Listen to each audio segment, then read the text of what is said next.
Swiss sailing superstar Justine Mettraux is making her Vendée Globe debut this year, but she is no stranger to offshore sailing. Amber Hassan was in Les Sables d'Olonne before the start to find out more. Thank you, Mark. Here we go. So, Justine, thank you so much for having us on board. We really appreciate the invitation right before the race. And if you could just start by introducing yourself and tell us a bit about your background. So I'm Justine Mettraux. I'm the skipper of Teamwork-Team Snef, and it's going to be my first Vendée Globe. And before that, I competed for the last 12 years in offshore racing.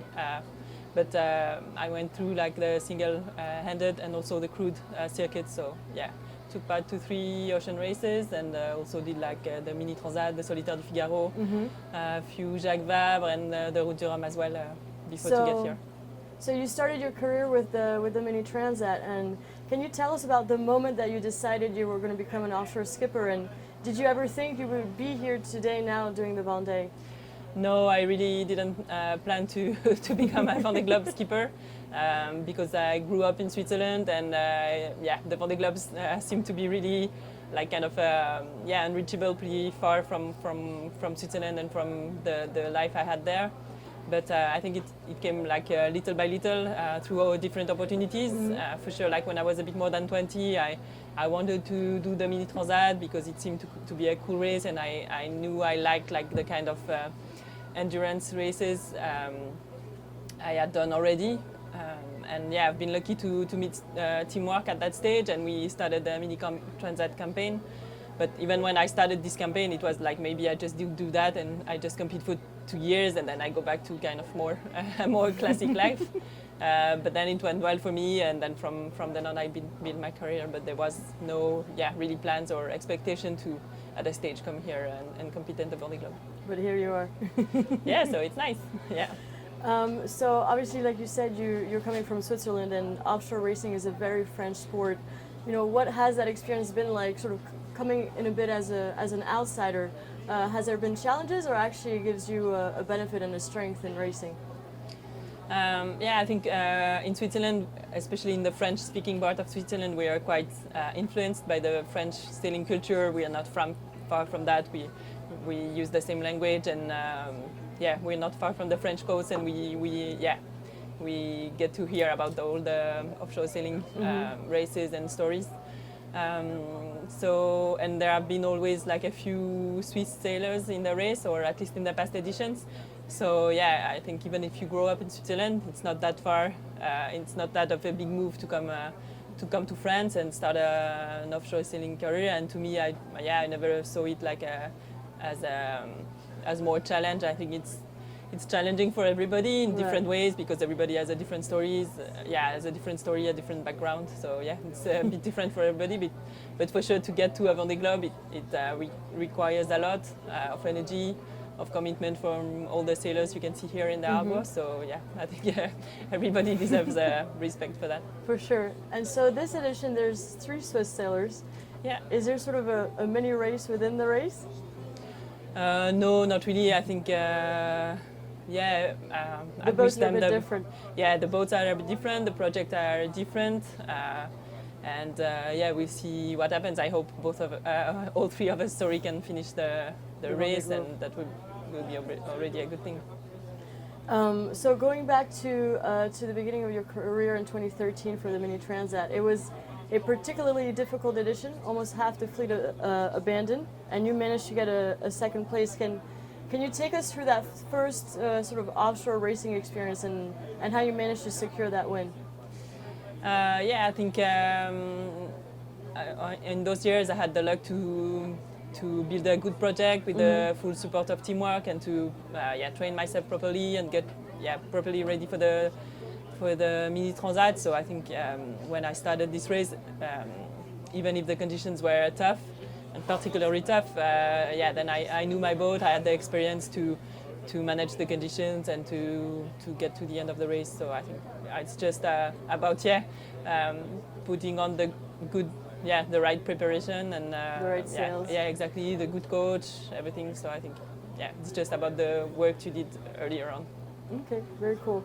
And so after the Mini, you got into Volvo Ocean races. You did one with Sam Davies and then the Chinese team. Yeah. I mean, what are the biggest skills that you learned in those races that you carry with you today? Yeah, I think for me, those races, like especially the one with Team SCA, it was the first time I got experience on boats like this, the big boats with loads of loads. So yeah, it's just about learning of all of that, and I think I kept the skills of or what you can learn from the other sailors you've been on board with. So yeah, I think it's some stuff you remember from the different person you sailed with, like their specialty, like taking care of the boat or how to do better maneuvers or way to behave on board as well. So yeah, I think that's what you keep. But and then you got into solo racing or double-handed racing, and it must have been quite a bit of a transition going from team racing and really pushing the boat back to double or solo racing.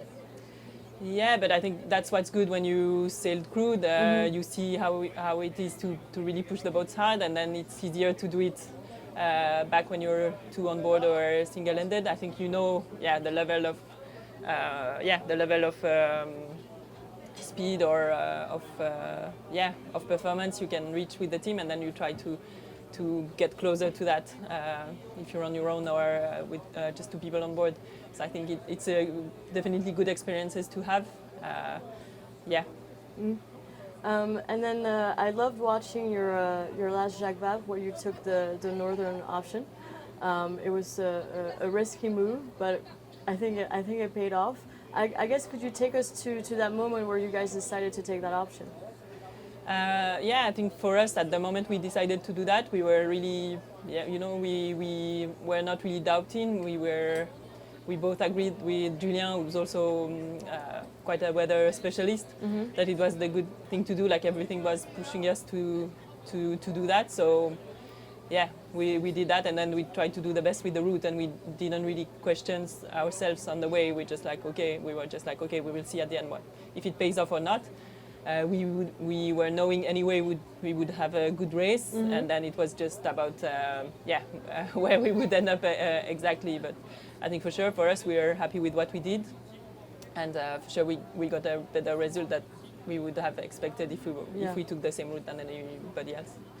What do you and so do you see the ability to take I guess calculated risk and also handle really tough conditions, like in the North Atlantic? Do you see that as one of your strengths in this coming Vendée? And what are some of the things that you've been working on to get ready for this Vendée? I think I feel quite confident, or I know myself. I know, even if it's not easy, the tough conditions are not really nice.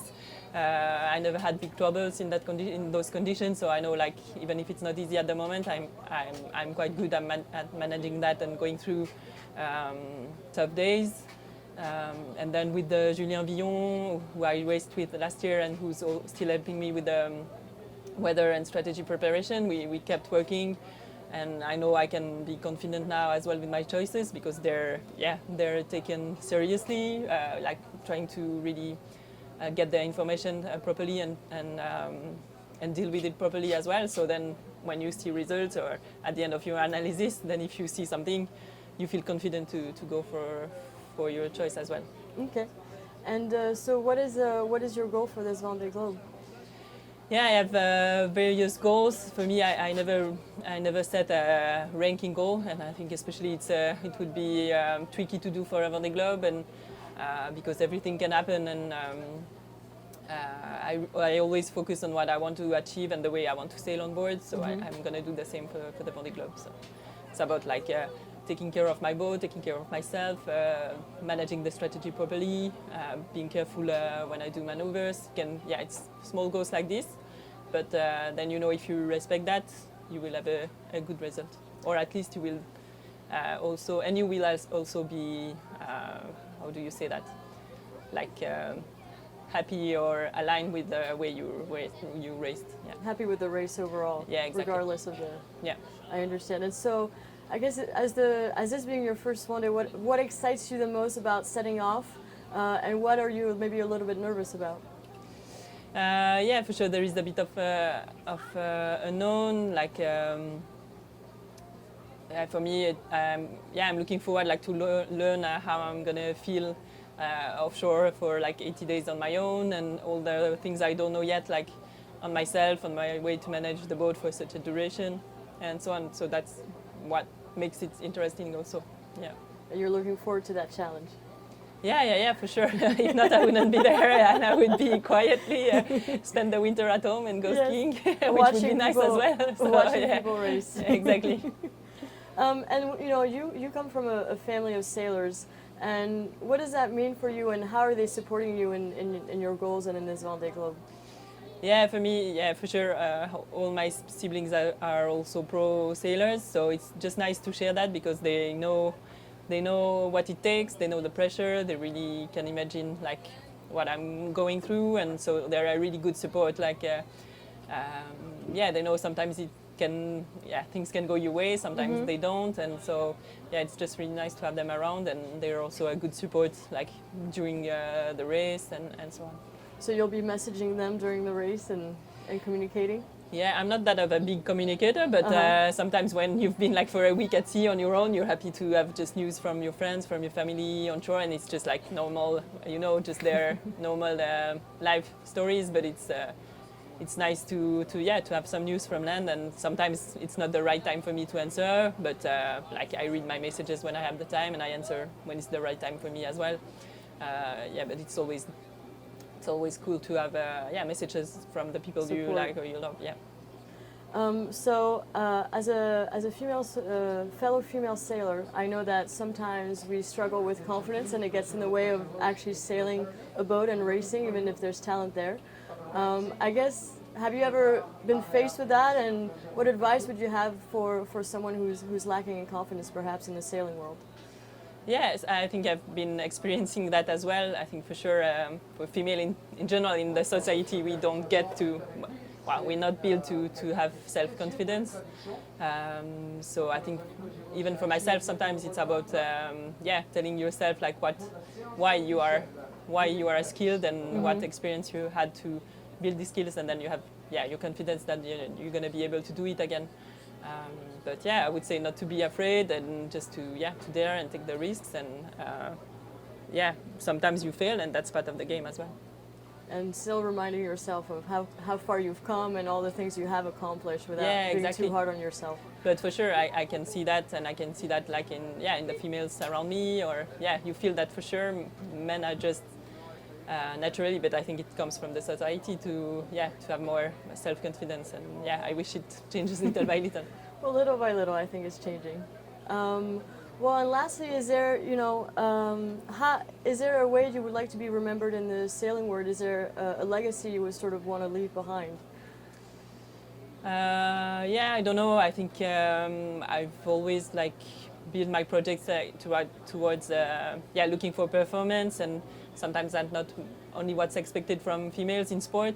So I wish I can show that you can just be a sportswoman, focus on that, try to do your best, and I think it if it can show that to other sponsors or other girls or females that you can work like this, I hope so.